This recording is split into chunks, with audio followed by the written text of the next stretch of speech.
अस्सलाम वालेकुम student. 9th class का जो हमारा नेक्स्ट टॉपिक है वो है माइटोटिक फेज। आपने पीछे इंटरफेज के बारे में पढ़ा था। हमने कहा था इंटरफेज सेल की तैयारी का मरहला होता है जिसमें सेल अपने आप को तकसीम होने के लिए तैयार कर रहा होता है। फिर हमने कहा था माइटोटिक फेज में सेल तकसीम हो जाता है, तो इसकी डेफिनेशन हम ऐसे ही लिखते हैं कि सेल साइकिल का वो मरहला जिसमें सेल या सेल्स दुख्तर सेल्स में या डॉटर सेल्स में तकसीम हो जाते हैं। यानी कि जिस मरहले में सेल्स अपने दुख्तर सेल में तकसीम हो जाएं उसे हम माइटोटिक फेज कहते हैं। माइटोटिक फेज दो तरह से प्रोसीड कर सकता है, या तो मियोसिस के जरिए या माइटोसिस के जरिए। तो माइटोटिक फेज दो तरह से वकूअ पजीर होगा, या मियोसिस या माइटोसिस।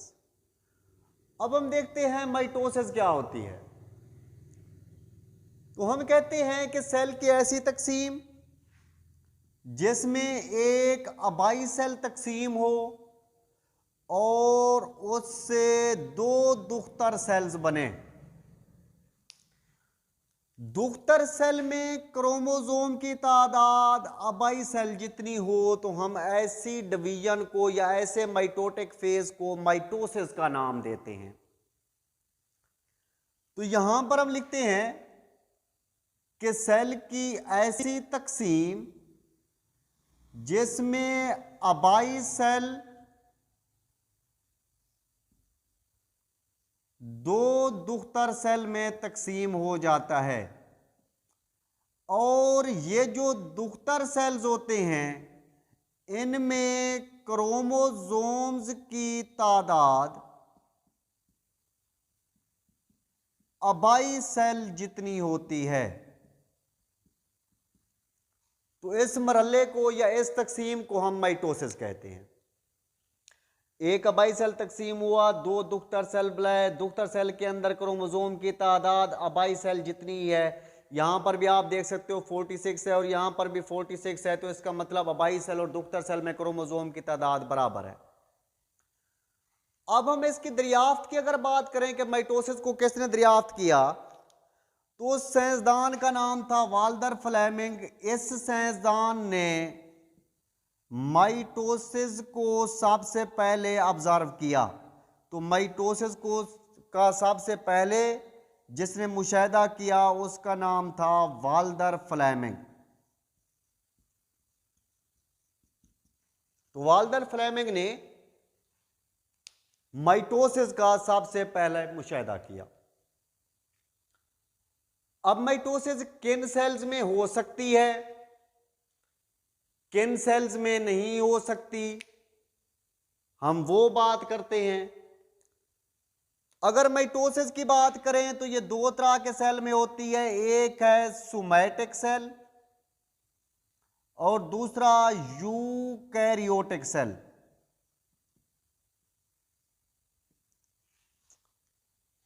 यानी कि सिर्फ दो किस्म के सेल्स में होगी, सोमैटिक और यूकैरियोटिक सेल में। अब ये सोमैटिक सेल कौन से होते हैं? वो वाले सेल जो जिस्म का हिस्सा बनाते हैं। तो वो सेल्स जो जिस्म बनाएं हम उन्हें सोमैटिक सेल कहते हैं। बॉडी सेल्स को सोमैटिक सेल कहते हैं। इनमें माइटोसिस होगी, ये माइटोसिस के तकसीम होंगे। जर्मलाइन सेल कौन से होते हैं? वो सेल्स जो गैमीट्स बनाएं, यानी कि तौलीदी सेल बनाएं, नस्ल कशी करने वाले सेल बनाएं, तो उन सेल्स को हम जर्मलाइन सेल कहते हैं। तो वो सेल्स जो गैमीट्स बनाएं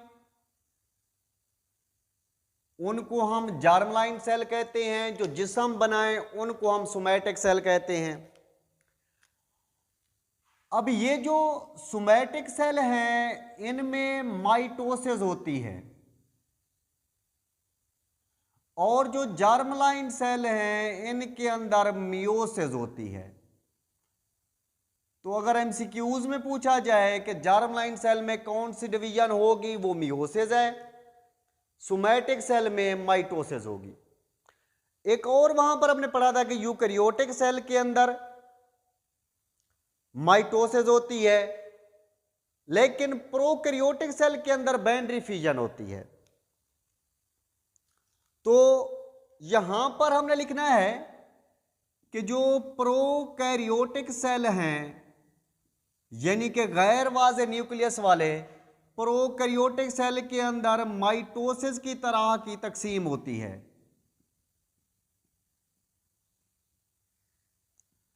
इस माइटोसिस की तरह की तकसीम को हम बाइनरी फिशन कहते हैं। अब हमने कहा सोमैटिक सेल्स में माइटोसिस होगी, जर्मलाइन सेल में मियोसिस होगी, और जो प्रोकैरियोटिक सेल होंगे उनके अंदर बाइनरी फिशन होगी। उसके बाद हम माइटोसिस के मराहल की बात करते हैं। तो माइटोसिस दो मराहल पर मुश्तमिल है।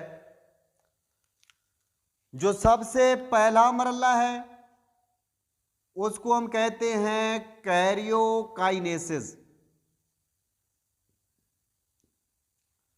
और जो दूसरा मरला है उसको हम कहते हैं साइटोकाइनेसिस। तो माइटोसिस दो मराहल पर मुश्तमिल है, कैरियोकाइनेसिस और साइटोकाइनेसिस। अगर हम कैरियो की बात करें तो कैरियो लफ्ज कैरियोन से निकला है। कैरियोन का मतलब होता है न्यूक्लियस,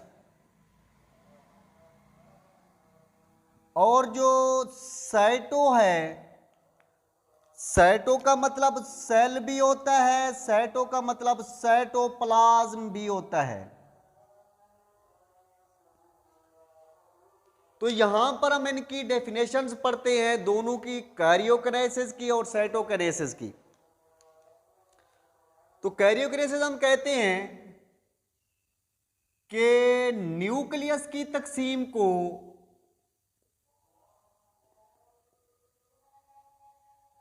कैरियोकाइनेसिस कहते हैं, क्योंकि मैंने कहा था कैरियोन का मतलब होता है न्यूक्लियस, तो न्यूक्लियस की तकसीम को हम कैरियोकाइनेसिस कहते हैं। और साइटो हमने सेल को भी कहा था या साइटोप्लाज्म को भी कहा था, तो आप कह सकते हो सेल या साइटोप्लाज्म की तकसीम को हम साइटोकाइनेसिस कहते हैं। उसके बाद आपको कैरियोकाइनेसिस के मराहल के बारे में बताते हैं, यानी कि न्यूक्लियस की तकसीम भी मरहलावार होती है। कैरियोकाइनेसिस के 4 मराहल होते हैं जिनमें यह मुकम्मल होती है।